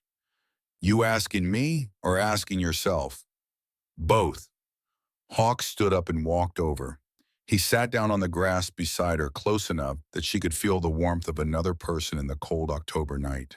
You know what your daddy told me once, Hawk said. We were pinned down in Fallujah, taking fire from 3 sides. No way out. I was sure we were going to die. And your daddy looked at me and said, we're not dying today. You know why? Because I promised my little Hawk I'd come home. Greer looked at him. He kept that promise, Hawk continued. Made it home from 3 tours. Made it through things that should have killed him. Because he promised you. And your daddy didn't break promises. But he's gone now. His body's gone, but the promise isn't. He said he'd always be there for you. He just had to change what there means. He's there in everyone who's riding to Riverside. He's there in every person who's showing up because he showed up for them first. That's how promises work sometimes. They multiply. Greer felt tears on her face. I can't remember his voice anymore. I try to hear it, and it's getting quieter, like he's fading. He's not fading. You're just learning to carry him different. That's what grief does. It changes the shape of the love, but it doesn't make it smaller. I don't want it to change. I want it to stay exactly how it was. I know, but that's not how time works. Hawk was quiet for a moment. You know what would help? What? Reading his letter, the one he left you. Greer had been carrying the sealed envelope in her backpack for 6 weeks. She'd taken it out 100 times, held it, traced her fingers over her name written in her father's handwriting. But she hadn't opened it. I'm not ready, she whispered. You won't ever feel ready. That's the thing about grief. It doesn't wait for you to be ready. You just have to do it anyway. Greer pulled the envelope from her backpack. Her hands were shaking. Will you stay? She asked. I'm not going anywhere. She broke the seal. Inside was a single sheet of paper covered in her father's handwriting. The sight of it made her chest hurt.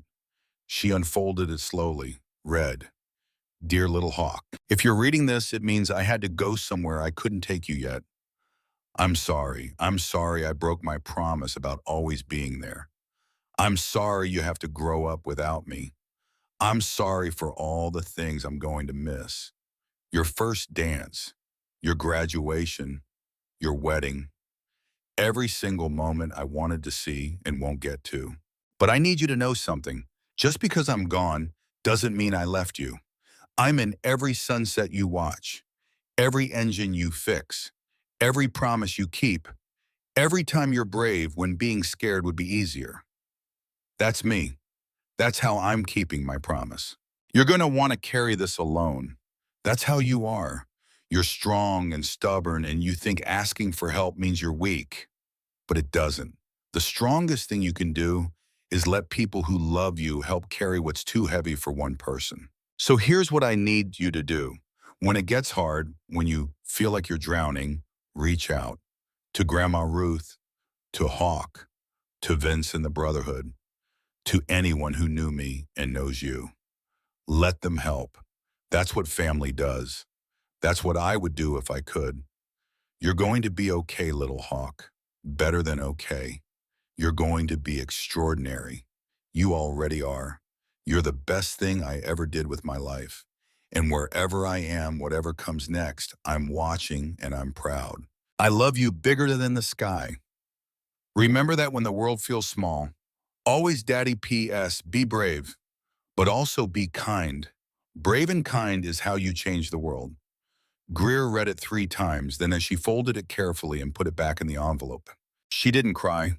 The tears had run out somewhere during the second reading. Now there was just a hollow ache and something else underneath it. Something that felt like permission. Permission to ask for help. Permission to not carry this alone. Permission to believe that being gone and being present weren't mutually exclusive. He knew, she said quietly.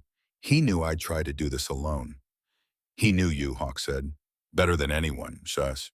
Greer looked at the headstone, at her father's name carved into granite that would outlast both of them. I'm going to need help with the memorial, she said. I can't do it all myself. We know, that's why we're here. And I'm going to need help after with just existing, living, figuring out how to be okay again. We know that too. Greer stood up, folded her blanket, placed it at the base of the headstone like always. But this time when she turned to leave, she felt lighter. Not happy, not healed, just lighter. Hawk, yeah, little Hawk. Thank you for keeping watch. That's what family does. The final week before the memorial passed in a blur of logistics and last-minute details. The confirmed count reached 1,247 motorcycles. Tommy Wheeler built a website with the route and the timeline and the rules. Vince coordinated with Sheriff Donovan on traffic control. Marcus Hale rented portable toilets and arranged parking. And Greer wrote a speech. She wrote it alone in her room over 3 nights, crossing out, starting over, trying to find words big enough to hold what her father meant to her and small enough to fit in the few minutes she'd been given to speak. On the night before the memorial, she showed it to Ruth. Her grandmother read it, sitting at the kitchen table, tears running down her face, not saying a word until she finished. It's perfect, Ruth said finally. You think Daddy would like it? I think he'd be proud of every word. Greer folded the paper and put it in her backpack next to her father's letter. She didn't sleep that night. She lay in bed watching the ceiling and listening to the wind outside and thinking about tomorrow. About 1,247 motorcycles rolling into Riverside. About standing in front of that many people and trying to explain what her father meant. About whether any of it would matter. About whether she was ready. At 5 a.m., she gave up on sleep and got dressed. She put on her best clothes. The navy dress Ruth had bought for the funeral. Her father's dog tags over the dress where everyone could see.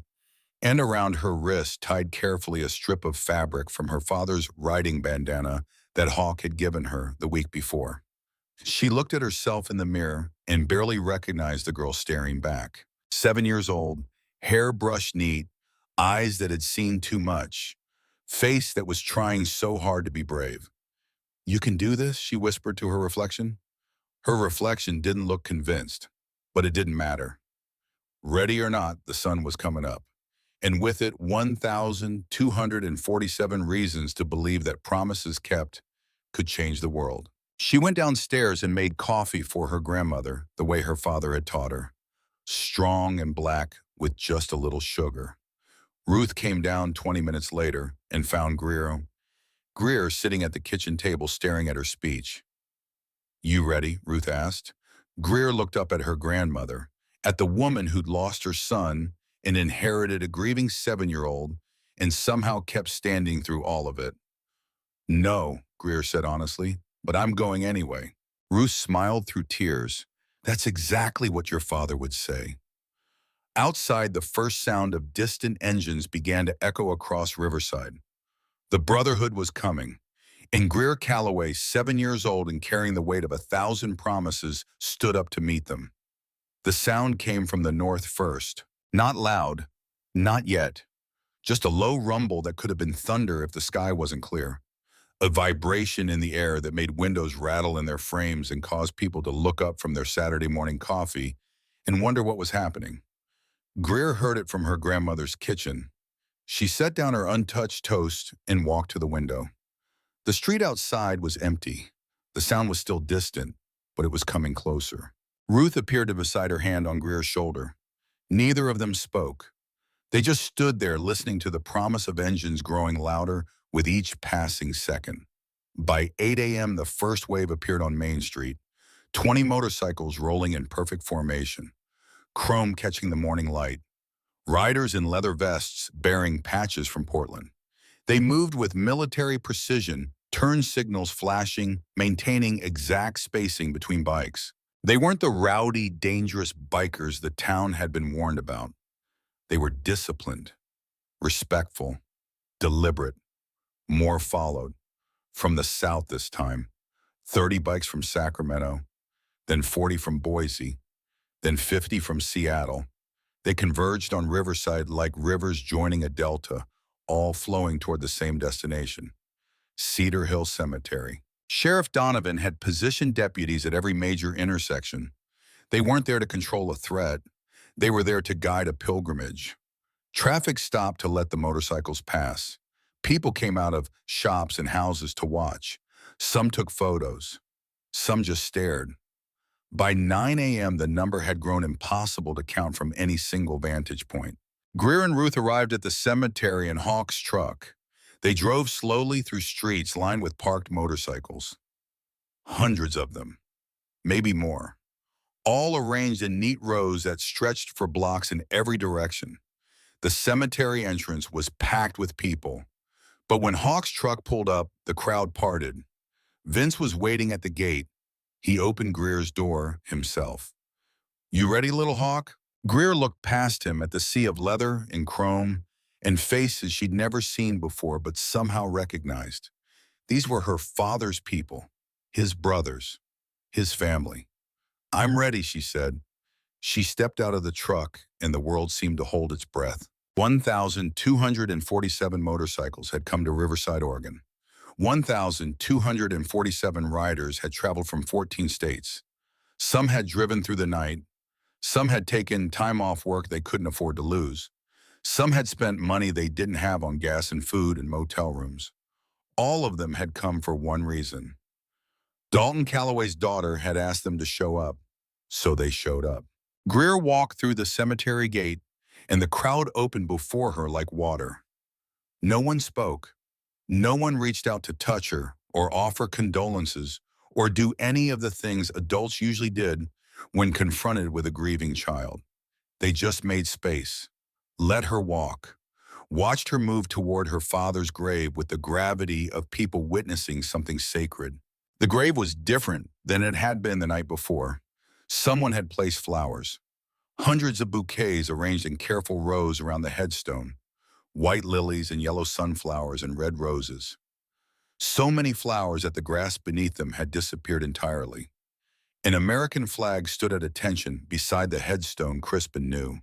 And hanging from a metal frame someone had erected overnight was a banner 8 feet wide, hand-painted letters on white canvas. Dalton Calloway veteran. Father.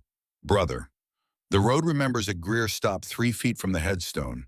She looked at her father's name carved in granite, at the dates that would never change, at the flowers that would eventually die, but for now blazed with color in the November sun. Behind her, 1,247 people waited. She turned around slowly. They filled the cemetery, spilled out onto the street, covered every available space with bodies and bikes and the weight of collective grief for a man most of them had never met. But they'd come anyway, because someone asked, because that's what family does. Greer's voice was small when she spoke, but the morning was so quiet that every word carried. I brought your friend's daddy. For a moment, nothing happened. Then the first man removed his hat, Tommy Wheeler standing in the front row holding a worn baseball cap in both hands. Then another, and another. Within seconds, 1,247 hats came off in a wave of synchronized respect that looked choreographed but wasn't. It was just people who understood what moments required, what honor looked like when words weren't enough. Greer felt her grandmother's hand find hers. Ruth was crying. So was Hawk. So were most of the people Greer could see from where she stood. She wasn't crying. She'd cried all her tears already. Now there was just this moment, this proof that her father had mattered, that his life had touched enough people that they'd cross state lines and spend money and time and energy just to stand in a cemetery on a Saturday morning because a 7-year-old girl asked them to. Vince stepped forward. He was holding a microphone, small and portable. He handed it to Greer. Whenever you're ready, he said quietly. Greer took the microphone. It was heavier than she expected. Or maybe she was just tired. She hadn't slept in days, hadn't eaten much either. But none of that mattered now. She pulled the folded speech from her pocket, smoothed it out, looked at the words she'd written and rewritten and written again. Then she folded it back up and put it away. The speech was good, but it wasn't what needed to be said. Not anymore. She lifted the microphone and spoke without a script. My name is Greer Calloway. I'm 7 years old. My daddy was Dalton Calloway, and he died 6 weeks ago. Her voice echoed across the cemetery, strange and small and certain. People in this town were scared of my daddy. They saw his motorcycle and his jacket, and they thought dangerous. They thought gang member. They thought trouble. They crossed the street when they saw him coming. They locked their car doors. They told their kids to stay away from him. She paused, looked at the crowd. Her throat was tight, but she pushed through it. He visited veterans at the VA hospital twice a month. He organized toy drives every Christmas. He taught me how to fix engines and ride bikes and be brave when being scared was easier. He called me Little Hawk because he said I saw things other people missed. He promised me he'd always be there for me. She looked at the headstone, and then he died. And I didn't know how to keep living in a world where he wasn't. So I came here every night and slept on his grave because it was the only place that felt like he was still keeping his promise. Because if I was here and he was here, then maybe nothing had really changed. The cemetery was absolutely silent. But something did change. The world kept going without him. And I got angry about that. I got angry at everyone who didn't know him. Everyone who judged him without knowing who he really was. Everyone who thought they knew what bikers were like without ever meeting one. Greer's hands tightened on the microphone. So I asked for help. I asked the Brotherhood to show up, to show this town and anyone else who was watching that my daddy was more than a stereotype, that he was a hero, that he mattered. She looked at the 1,000+ faces staring back at her, and you came, all of you, from 14 different states. You left your families and your homes, and you came because I asked, because my daddy was your brother. Her voice cracked slightly. My daddy taught me that promises matter, that showing up matters, that being brave and kind is how you change the world. So that's what I'm doing. I'm keeping my promise to him by showing everyone who he really was. And you're helping me do that just by being here." She took a breath. "I know some people in this town are scared of you. They think you're dangerous. They think something bad is going to happen because there are so many of you here. But I know better. I know that the most dangerous thing in the world isn't a leather jacket or a motorcycle. It's judging people before you know them. It's seeing someone different and deciding they're bad without giving them a chance to prove they're good." Greer looked directly at the section of crowd where she could see townspeople watching from the street. Regular Riverside residents who'd come out of curiosity or concern or just to see what all the noise was about. "My daddy was good. Everyone standing here knows it. Now I need you to know it too." She lowered the microphone slightly. "Thank you for coming. Thank you for showing up. Thank you for helping me keep my promise." She handed the microphone back to Vince. The silence that followed was the loudest thing Greer had ever heard. Then someone started clapping. Just one person. Tommy Wheeler. Then another. Then 10. Then 100. Within seconds, 1,247 people were applauding. Not wild or chaotic, steady, respectful. The kind of applause that sounds like agreement, like solidarity, like witness. Greer stood at her father's grave and let the sound wash over her. When it finally died down, Vince spoke into the microphone. "Brothers and sisters, we came here today to honor Dalton Calloway, to show his daughter that she's not alone, to show this town what brotherhood really means. We're going to hear from a few people who knew Dalton, who can speak to the kind of man he was. But first, I want to acknowledge that we have a special guest with us today." He gestured toward the edge of the crowd. A woman stepped forward. Professional clothes, clipboard, kind eyes. Meredith Bennett. Greer's stomach dropped. The social worker walked through the crowd the same way Greer had with people parting to let her pass. She stopped a few feet from the headstone and looked at Greer. "Can I say something?" Meredith asked Vince. He handed her the microphone. Meredith held it for a moment without speaking, just looking at the massive gathering of people, at the flowers and the flag and the banner, at Greer standing small and determined in the middle of it all. "My name is Meredith Bennett," she said finally. "I'm a social worker with the Department of Human Services. I was assigned to Greer's case 3 weeks ago after concerns were raised about her well-being." The crowd shifted, a low murmur of tension. "I came here today because I needed to see this for myself. I needed to understand what Greer meant when she said she wasn't alone, that she had community support, that her family was bigger than just her grandmother." Meredith looked at Greer. "I've been doing this job for 11 years. I've seen a lot of families in crisis, a lot of children struggling with trauma and loss in circumstances beyond their control, and I've had to make a lot of hard decisions about what's best for those children." She paused. "This is not one of those times." Greer felt her heart stop. "What I see here is not a child in danger. What I see is a child who's grieving in a way that's unconventional but not unhealthy. What I see is a grandmother doing everything she can to support that grief while managing her own.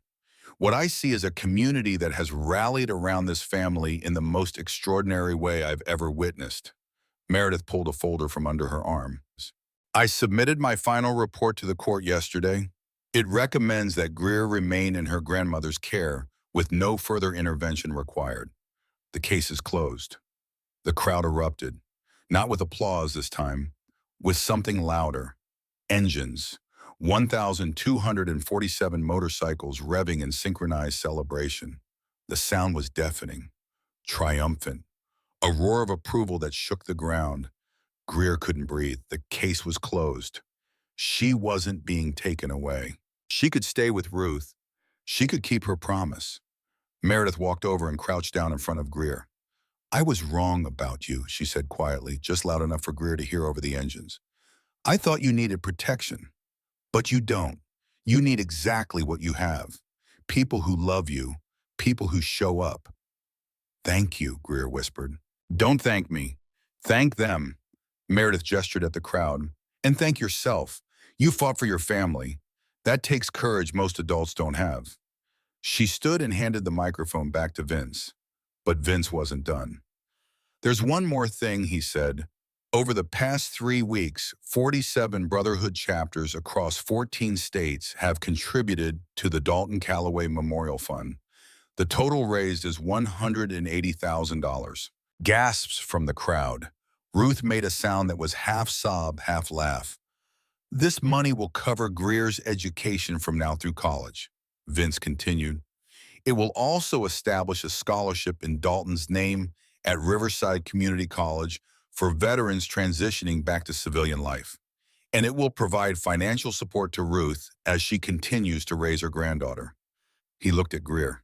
Your daddy took care of a lot of people in his life. Now we're taking care of you. That's the deal. Greer couldn't speak. The numbers were too big, the gesture too overwhelming. $180,000 from strangers who'd become family because someone asked them to show up. Ruth was crying openly now. Hawk had his arm around her shoulders, keeping her standing. Tommy Wheeler stepped forward next. He took the microphone from Vince. I knew Dalton for 14 years, he said. He was the best mechanic I ever met and the best friend anyone could ask for. When my daughter got sick 3 years ago and I couldn't afford the medical bills, Dalton paid them. All of them. Didn't ask for credit, didn't want it paid back, just did it because that's who he was. Tommy's voice broke. He taught my girls how to throw a curveball, how to change a tire, how to stand up for themselves when the world tried to make them small. He showed up for my family more times than I can count. So showing up for his family now, that's not charity. That's debt. He handed the microphone to another member. A woman this time. She was in her 50s with graying hair and a face that looked like it had cried and laughed in equal measure. My name is Linda Carson, she said. 10 years ago, I was a single mother barely making rent. My car broke down and I couldn't afford to fix it. I was going to lose my job. Dalton heard about it from someone at the grocery store. He fixed my car, wouldn't take a penny, said pay it forward when you can. I did. I helped 3 other people because of what he did for me. That's how it works. That's how good spreads.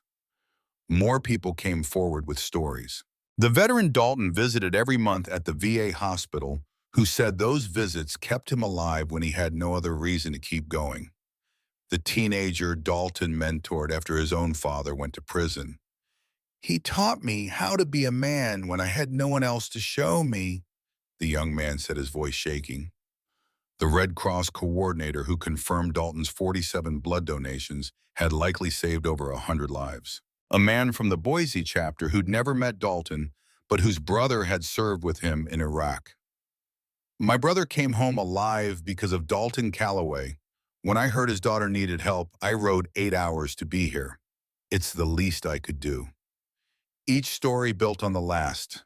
Each one painting a picture of a man who'd lived quietly, helped constantly, and asked for nothing in return. By the time the testimonials ended, even the townspeople watching from the street had stopped looking skeptical. Then Sheriff Boone Donovan stepped forward. He didn't ask for the microphone. Vince just handed it to him. I'm not Brotherhood, Boone said. I'm not even a friend of most of you, but I need to say something. He looked uncomfortable, like a man about to confess something he'd been carrying too long. 5 years ago, Dalton Calloway pulled one of my deputies out of a burning car. Officer Jacob Martinez. He was trapped and the car was on fire and nobody could get close, except Dalton. He ran straight into the flames and pulled Jake out 30 seconds before the gas tank exploded. Boone's jaw tightened. I never thanked him publicly, never gave him a commendation, never even acknowledged what he did beyond a private handshake. You want to know why? Silence. Because I was ashamed. Ashamed to admit that someone I'd written off as a criminal had more courage than I'd given him credit for. Ashamed that my assumptions about bikers had blinded me to the kind of man Dalton really was. He looked at Greer. Your father saved one of my officers. He saved a good man's life, and I never honored that properly because of my own prejudice. I'm sorry, Greer. I'm sorry I didn't tell your father what his actions meant while he was alive to hear it. Boone pulled a folded paper from his pocket. This is a letter signed by myself and 43 other Riverside residents, business owners, teachers, neighbors, veterans, people who knew your father or benefited from his kindness or are just decent enough to recognize good when they see it. It's a letter supporting your grandmother's custody and affirming this family's place in our community. He handed it to Ruth. I'm also announcing that the town council has voted to name November 18th as Dalton Calloway Community Service Day in Riverside, an annual reminder of what one good man can accomplish and what we lose when we judge before we know. The engines roared again, louder this time, longer. Greer watched it all happening and felt like she was floating outside her body. This couldn't be real. The gathering, the testimonials, the money, the holiday in her father's name. But it was real.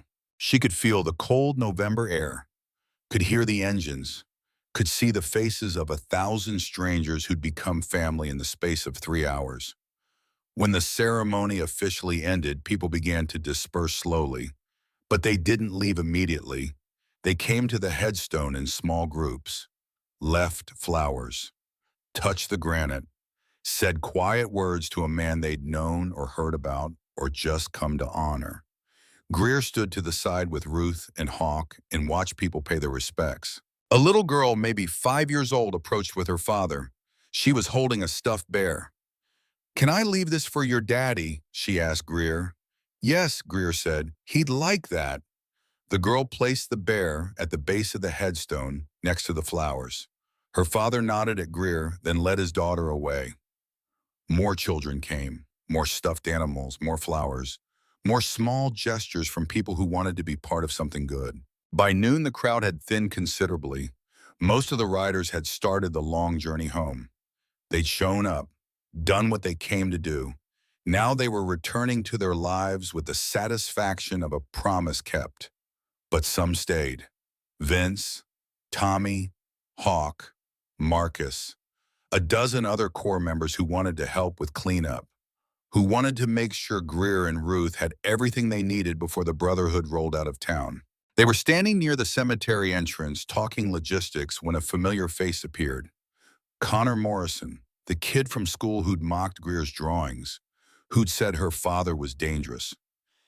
He was with his mother, Rebecca, the woman who'd demanded Greer get a psychological evaluation. Greer tensed, but Connor wasn't sneering now. He looked small and ashamed. Rebecca approached first. She looked like she'd rather be anywhere else. Greer, she said, can I talk to you for a minute? Greer glanced at Ruth. Her grandmother nodded.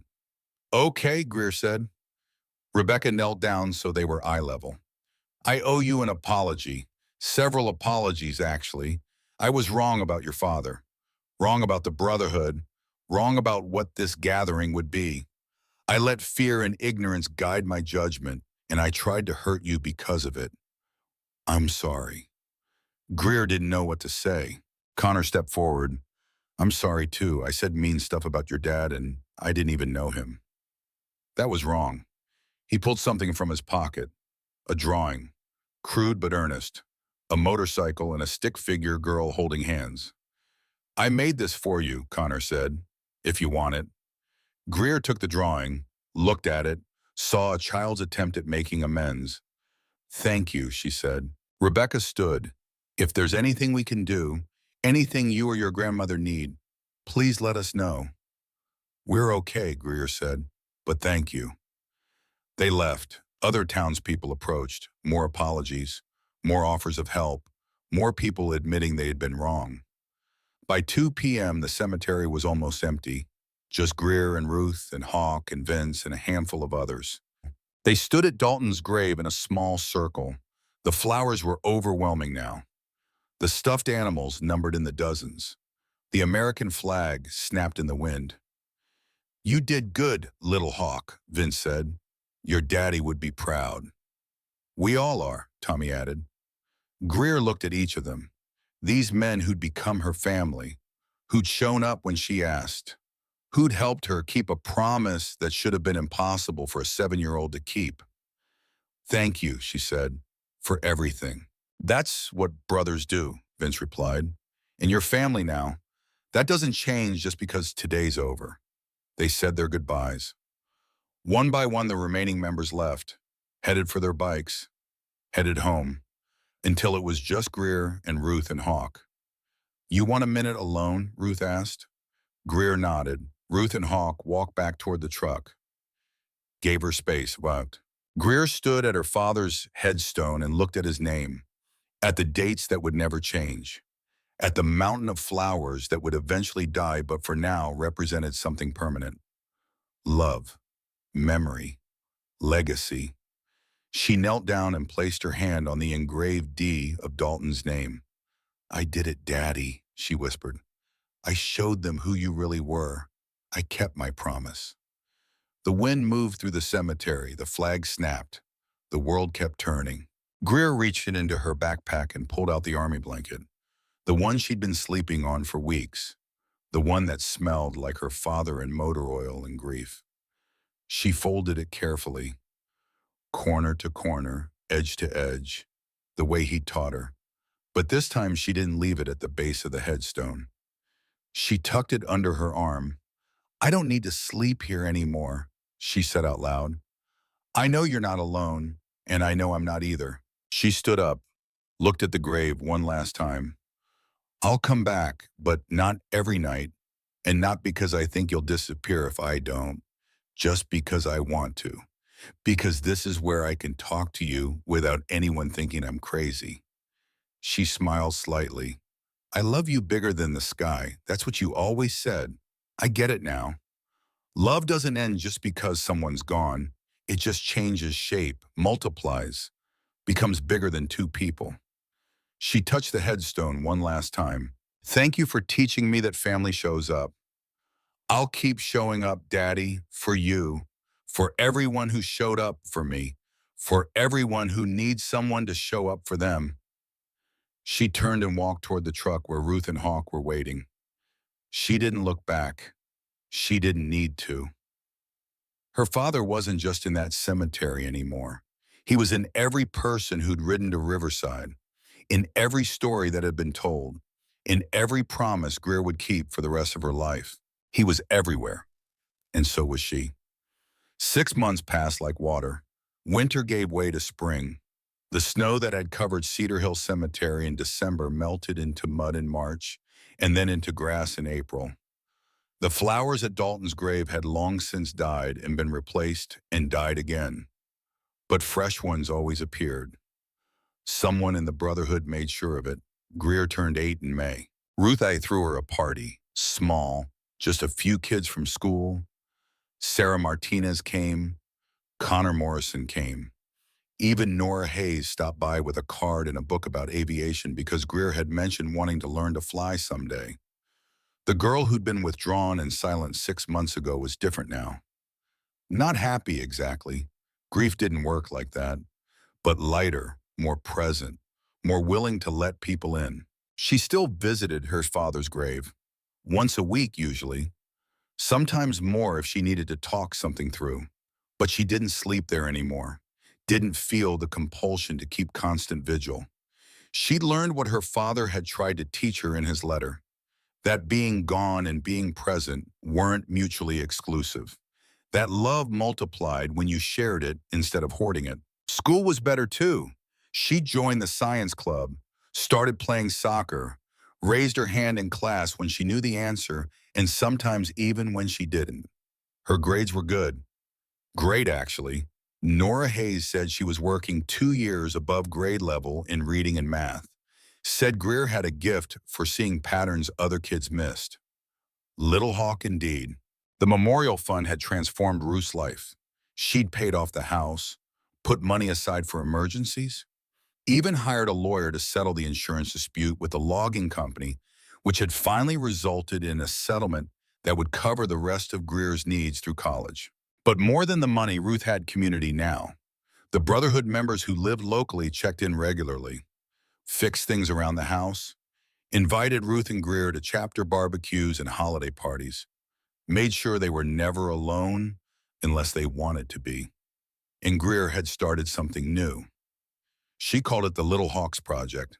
It started small, just Greer visiting veterans at the Riverside VA clinic twice a month the way her father had done, bringing flowers, sitting with lonely men who had no family, listening to stories about wars and homes and losses that never fully healed. But it grew.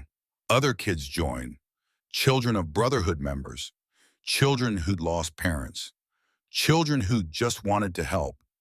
They became the Little Hawks, a group of young people dedicated to showing up for veterans and families in crisis. By spring, they had 17 members.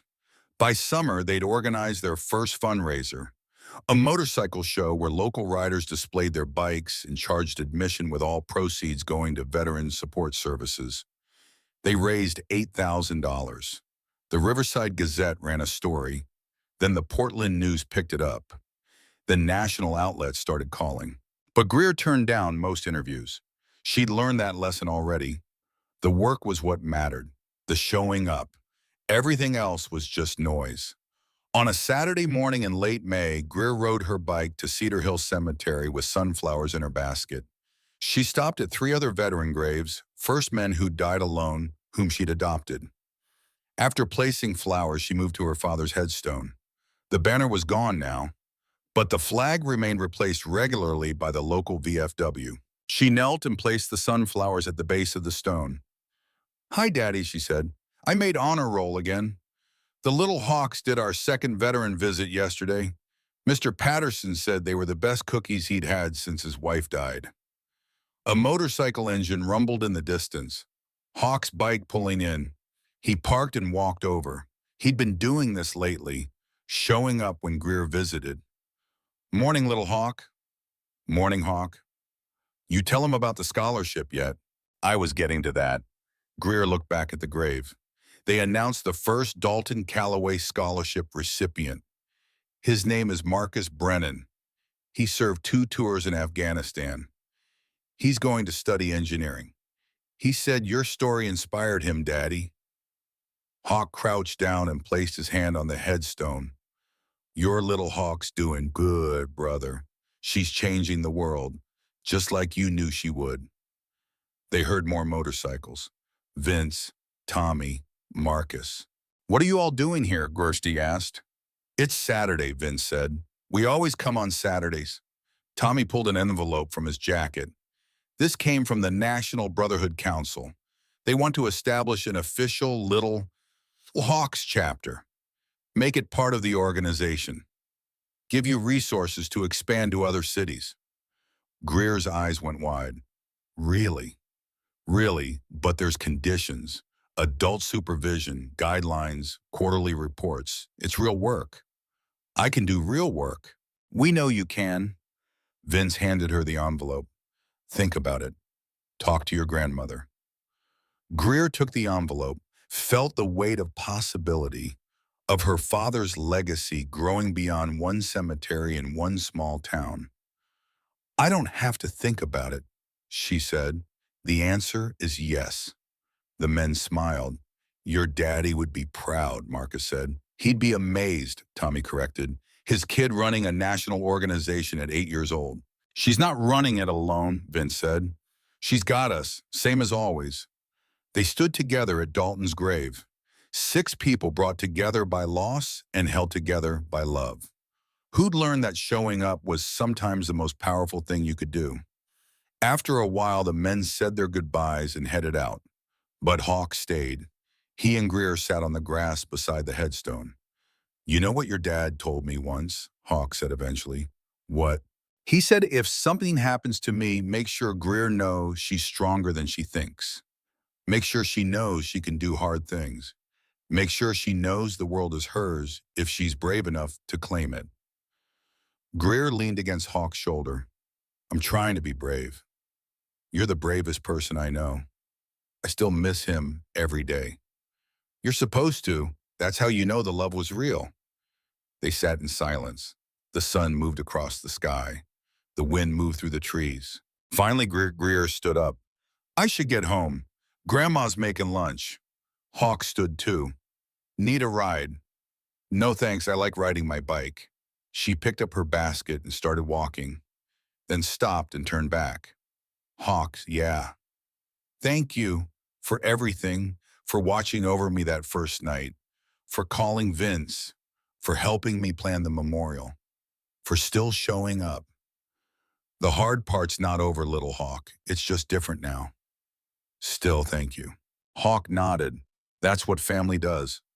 Greer walked out of the cemetery and climbed onto her bike.